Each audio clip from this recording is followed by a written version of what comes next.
True story.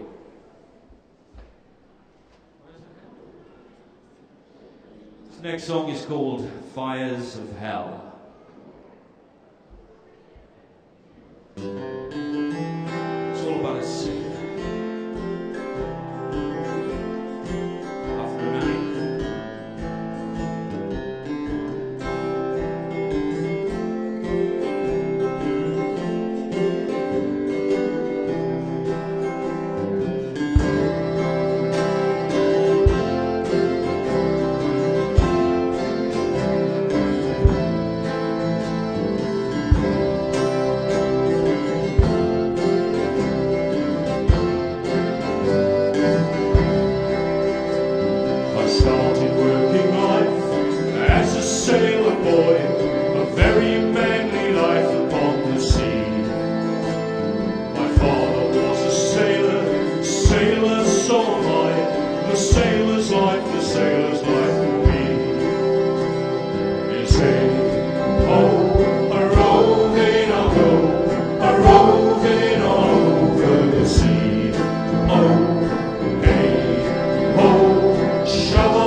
Nice.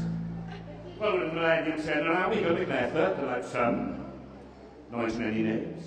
Anyway, last song, Fire Hell. It's about sort of sailors, but it's going to be called the Coral Stoker. Next song is going to be called I work the coal, isn't it? I work the coal.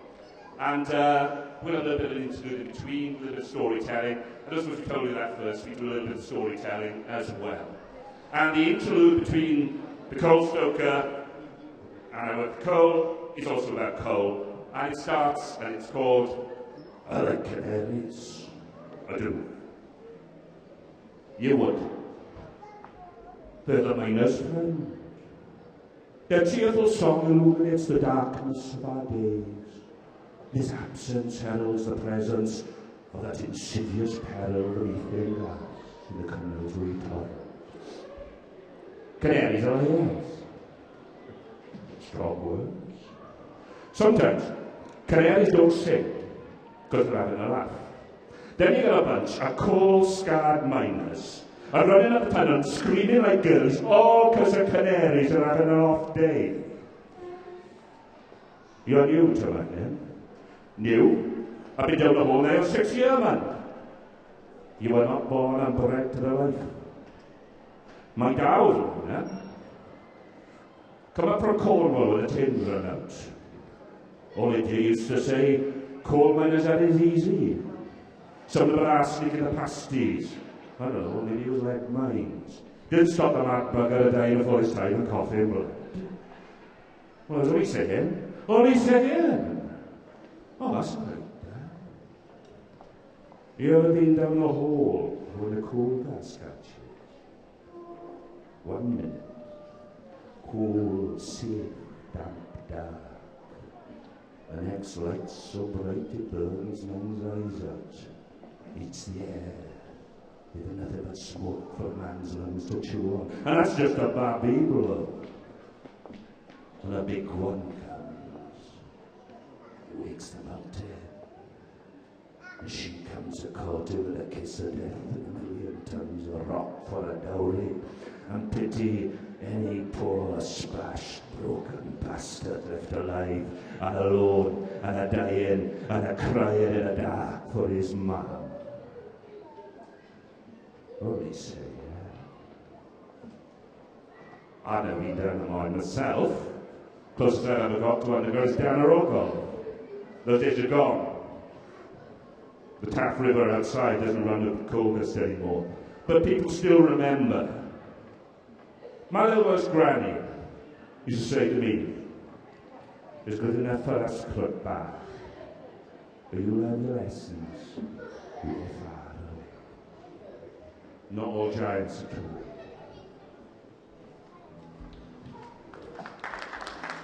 I would go.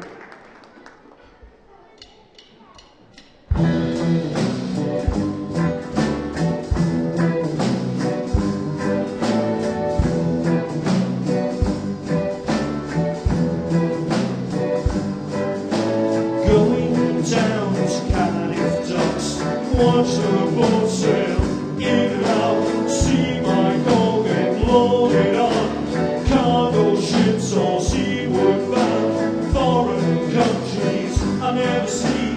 My gold goes in steadily, my gold goes in steadily.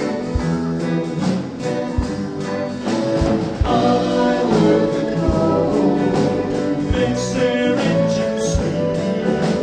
I work the gold, smelts all their steel, makes the bells go peal.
lives in the heart of Wales.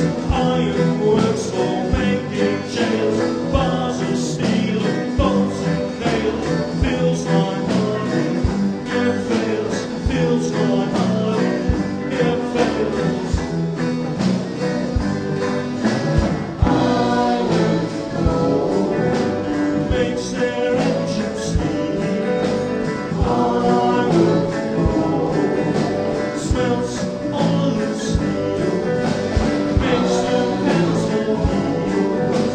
Tall and proud of me, tall and proud of me, tall and proud of me. I will go,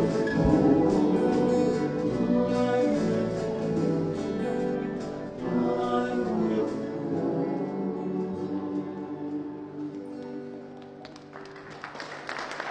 Thank you very much. I wrote the code, a blast from the not too distant past. Next song is called 144. I'm going to start it with a story, a little bit of a shaggy dog story, but it gets there. It's again about things we remember. And we're going to start this shaggy dog story with Einstein. He had this big idea, relativity, in which he said, time travels at different speeds according to how fast you go in relation to where you were. Not that 1 in a million know what he's on about. One of those things we take on faith. A bit like voting in a Labour government, I suppose. But it only takes 1 in a million.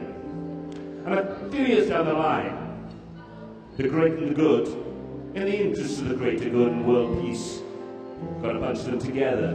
And in 1945, they exploded the mother of all fireworks in a little place called the Jornada del Muerto. And the head honcho, a fellow called Julius Oppenheimer, was moved to say, I have become death, the destroyer of nations.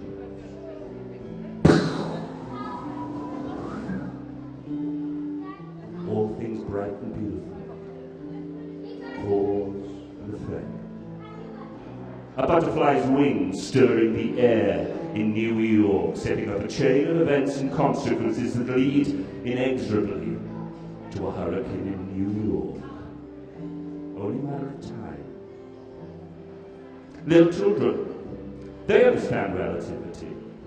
Oh, they don't know what the word means, relative to them, it's like John Antidillis, but they feel its ebb and flow according to circumstances. A fairground ride very fast, a wet Sunday afternoon with nothing to do, very, very slow.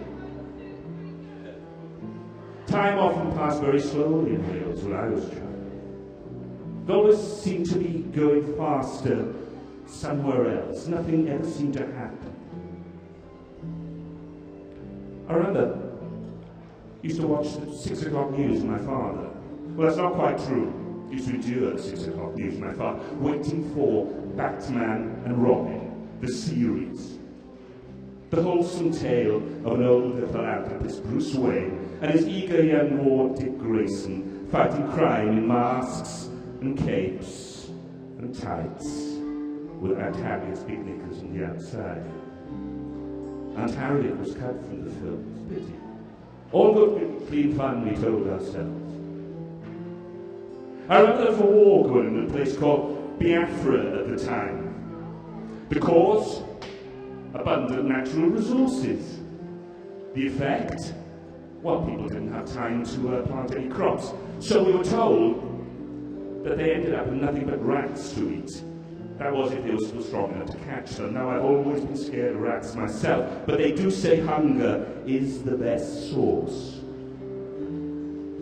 Every time we had something on our dinner plates, our parents used to say, think of the starving children, you don't know how lucky you are. Eating the fat of bacon rind became a moral duty. All those starving children, all those evenings spent looking at dinner plates. Oh, we felt guilty, or But in the end, there's only so much distant human suffering you can take before it becomes normal, boring. And then something did happen in Wales. Something terrible. Aberfan. I remember there used to be a coal tip near Cross Hands, which we used to always pass on the way to somewhere else, which always involved passing Port Talbot. And the rotten egg smell of that furnace, the steelworks, used to make me feel sick. But in the night, all those different flares and fires, reds, orange, blues, yellows, whites, and all the lights strung across the gantries and the cooling towers was one of the most beautiful things I'd ever seen. It's strange how a nightmare can be beautiful. Maybe time isn't the only thing that is relative. Maybe the dust which made the tip in Cross Hands and everything around it looked sick and grey came from the fires used to fuel the furnaces hot enough to melt iron. And there were children playing on that ugly black mountain, laughing, climbing, sliding. There was a bigger slide than Aberfan. Friday, 21st of October, 1966. It was 9:15 in Pantglas Junior School. An hour earlier, a day later, no one would have been there. Only a matter of time. They just come out of assembly where they sang all things bright and beautiful. The cause? Heavy rain had swollen springs under the coal tip that overlooked the school. The effect? 40,000 cubic meters of coal slurry mud and rock. Slammed into the town, smashed into the school, burying everything for a depth of up to 30 feet. Time stopped for 144 people, 28 adults, 116 children. Apparently, it took 400 embalmers to clean and prepare the bodies. One mother later recalled having to peel almost every single corpse before she found her child. All those little wooden boxes. All those futures lost with their parents' tears in the rain. The coal tips are gone, but we still see children with flies on their faces. Nowadays, stately rock stars and comedians visit them on our behalf. But not many parents bother to tell their children how lucky they are anymore. I've never been to Aberfan, what would be the point? Time stands still there.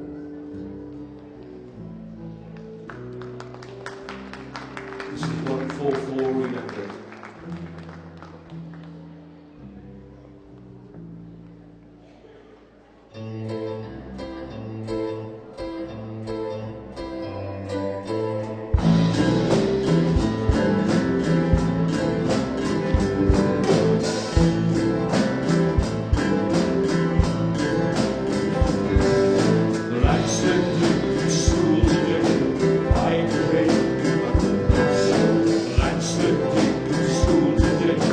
Why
Thank you.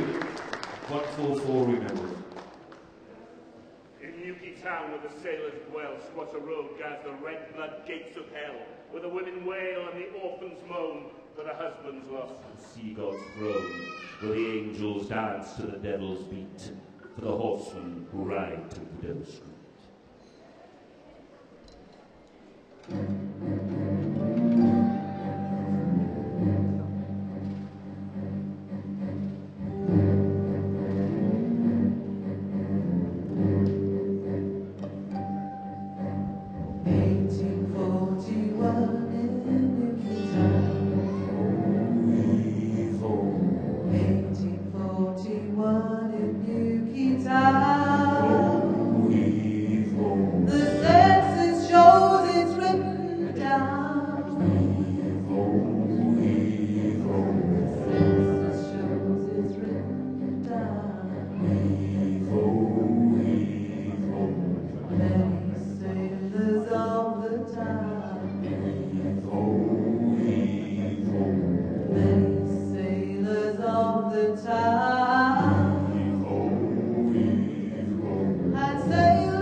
Cheerful little song, eh?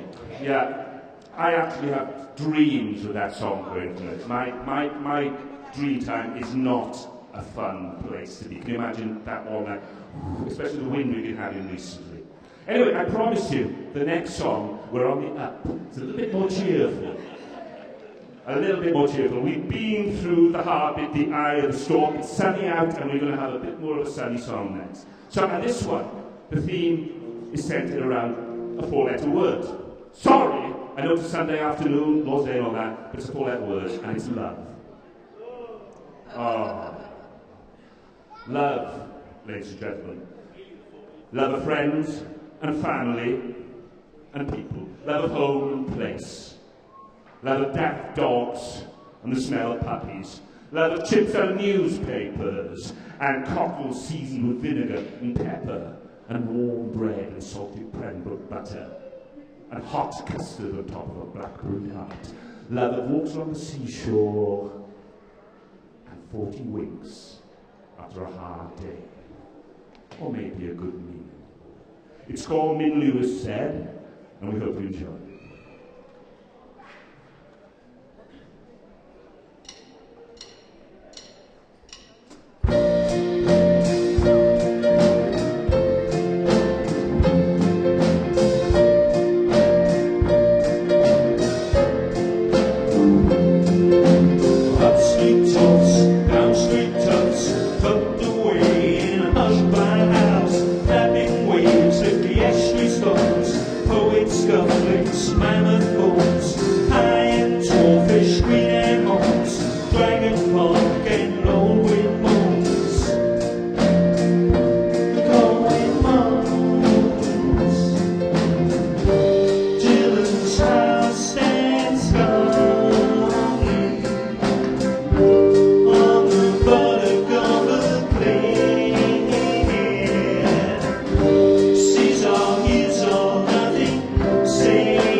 For our next song, Let us take you back to the Dark Ages. BPC, before personal computer. A primitive, misbegotten age in which human beings were actually reduced to the desperate expedient of writing letters to loved ones. The horror.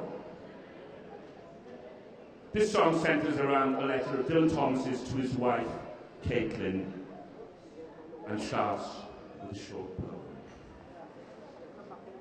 I long to move away from the hissing of the spent lie and the old terror's continuing cry, growing more terrible as the day goes over him into the deep sea. I long to move away from the repetition of salutes, for there are ghosts in the air, and ghostly echoes on paper, and the thunder of calls and notes. I have longed to move away, but am afraid some life yet unspent might explode out of the old lie, burning on the ground and crackling into the air, leave me half behind. Neither by night's ancient fear, the parting of hat from hair, pursed lips at the receiver, shall I fall to death's fellow. But these I would not care to die. Half convention and half lie.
for Caitlin Thomas on her birthday, 8th of October 1952, from her husband.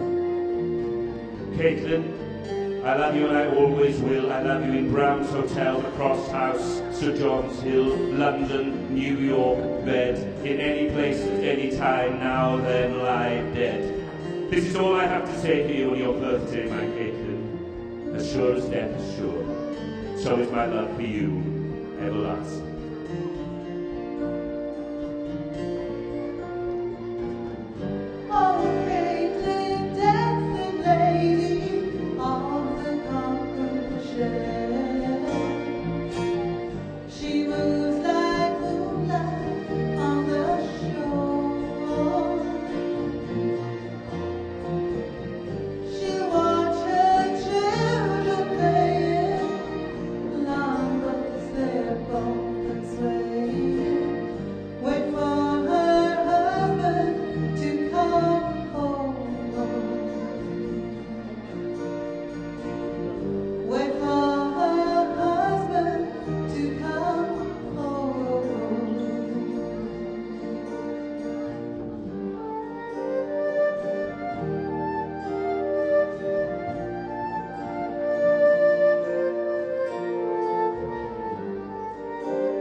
Jones, ladies and gentlemen.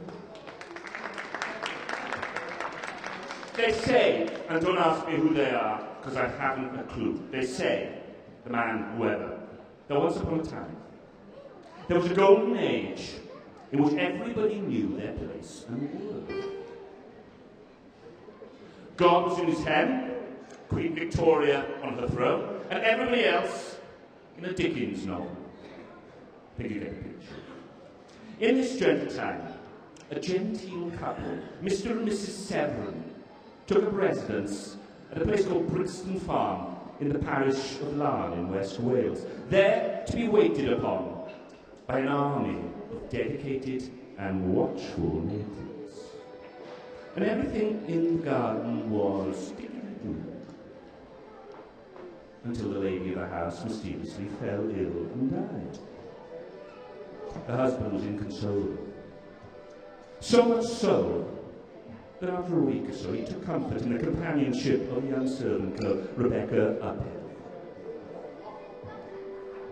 So effective were Becky's ministrations that it seemed no more than good sense to move her into the big house so that she could continue her good offices more effectively. But Larne was and still is a small township, and people will inevitably gossip to pass the time and jump to conclusions until sweet Becky herself fell ill and died. It was also noticed by those same gossiping locals that pigs fed scraps from the master's table also sickened and died. Suspicions aroused, an investigation was made, arsenic found, and the cook, Elizabeth Gibbs, charged with murder. Now, the redoubtable Bessie undoubtedly had the means, the opportunity, but the motive. And so the case came to trial. Men of good standing, master, minister, medical practitioner, called to the witness stand. They told stories, ventured opinions as facts, to the utter bewilderment of judge and jury. For in that golden age, to question the word of gentleman was beyond the place of the common man. And so, after much confusion and rancour, Bessie was declared not guilty, for where was the motive? But the verdict left a bad taste in the mouth of those watchful natives. They say that justice, like love, is blind. But where is justice if nobody swings at the end of a rope? Their verdict, guilty as charged. When the law is seen to be a mockery, maybe the only justice possible is itself mock justice. For 3 long nights, the townsfolk gathered outside Bessie's lodgings, there to wait and watch in silence as they hung and burned her in effigy. After those 3 awful nights, Elizabeth Gibbs mounted a coach to leave Larne forever. But as she departed, she was heard to mutter to herself again and again, "The devil's in the beard. The devil is in the beard."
She's gone away.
really don't know what she meant by that.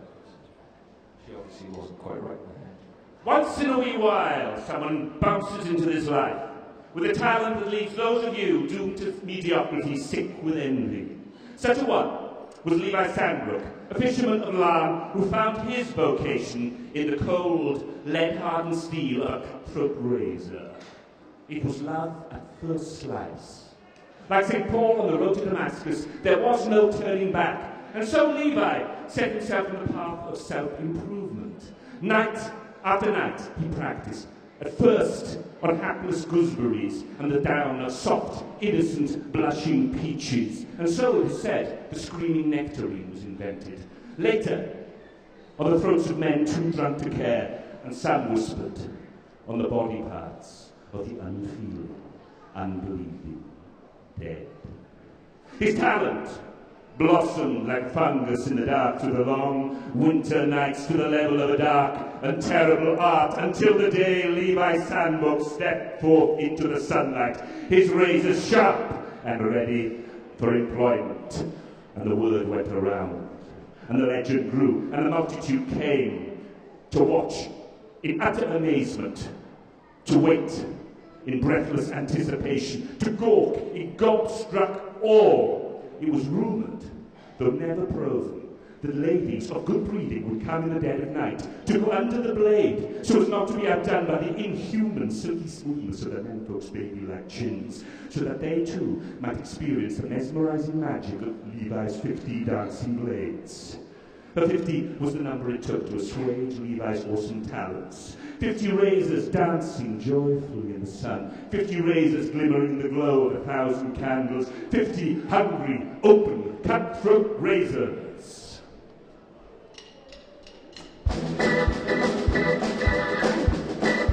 Hey! This will be our last hope for this afternoon, so thank you very, very much. 50 razors. You can put your hands together, there's no law against it.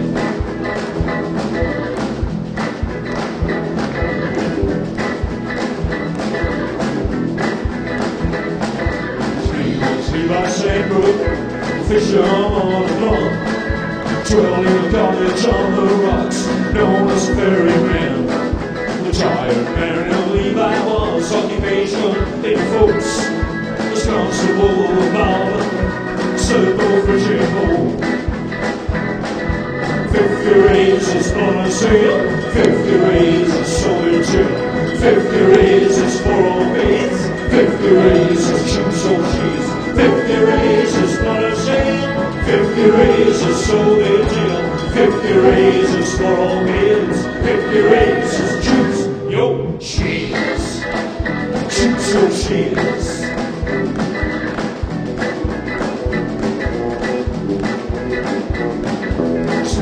Levi Sandbrook, fisher on the block, controlling galley on the rocks, known as Ferryman. Tired mariner Levi was occupation in folks, the Scots who of Marlon, the circle of Jimbo. 50 razors on a sail, 50 razors sold in jail, 50 razors for all maids, 50 razors choose your cheese, 50 razors blood of sail, 50 razors sold in jail, 50 razors for your maids, 50 razors choose your cheese. Now choose your cheese. Oh, yeah!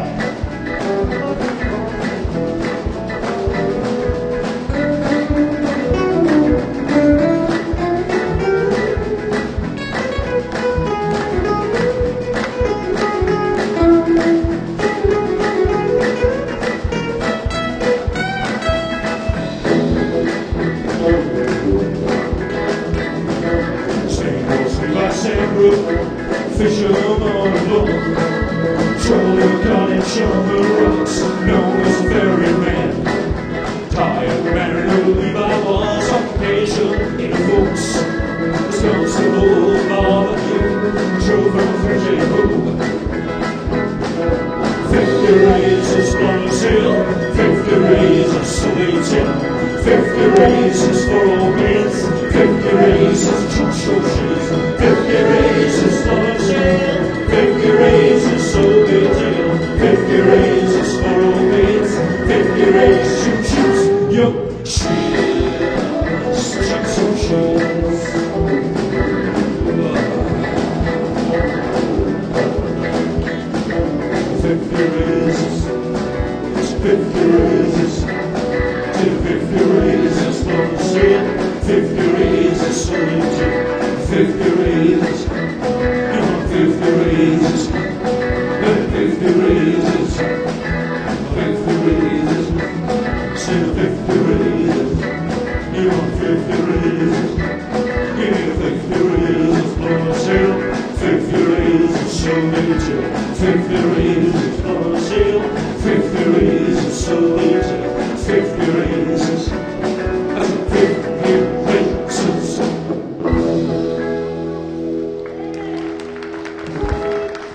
Thank you very much.